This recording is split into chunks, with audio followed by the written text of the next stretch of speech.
როგორ არიცი?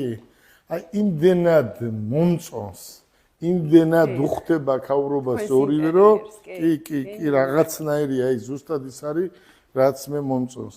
ეს კიდე კარგი რამეა, ეს კიდე არის ეს ავტომობილი მე მყავს დუბაიში და მისი ასლია და ეს თვითონ კი ეს მოყვებოდა თვითონ ავტომობილს. აჰა, გასაგებია. საჩუქრად. მაგდენ ფულს რო გადაიხდი კი უნდა მოყვებოდეს, ხო? მინიატურული ასლი. კი ბატონო.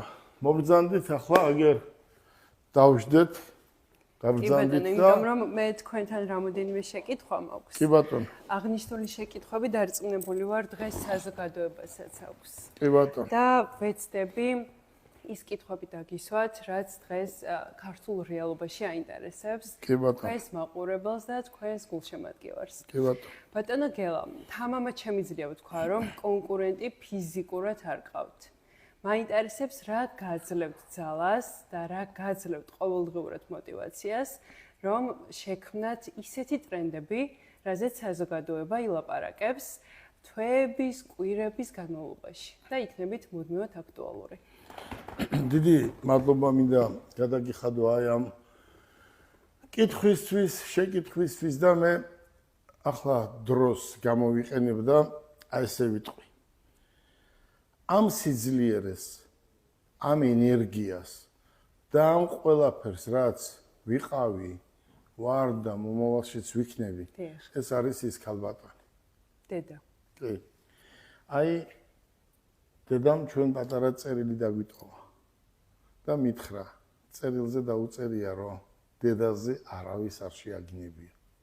ისე კაცურად ვიცხოვრე და მიმიხედე ჩემი ძმა ჩემზე უფროსია და შენ ძმასაც მიხედე და შენს დასაც წარმოიდგინე. სიძლიერეს და მოტივს და ამ ქვეყანაზე რამეს თუ წარმოადგენ, ეს არის ამ ორი ადამიანის დამსახურება. დედა და ბებია. კი, დედა და ბებია. მამა ჩემისაც რა თქმა უნდა, მაგრამ ბებია ეს მაგარი ქალი იყო და ყველაფერი გააკეთა, რომ გვესწავლა და ალბათ შორს რო წავსულიყავით. ახლა მინდა ხატია დიდი მადლობა მინდა გადაუხადო საქართველოს მოსახლეობას, მხოლოდ და მხოლოდ საქართველოს მოსახლეობას არა, იმ დედებს, იმ მამებს, იმ ახალგაზრდებს, რომლებიც არიან საზღვარგარეთ წასულები, მუშაობენ, შრომობენ და იმ ორ კაბებს უგზავნიან თავიანთ შვილებს, კი ბატონო. ოჯახს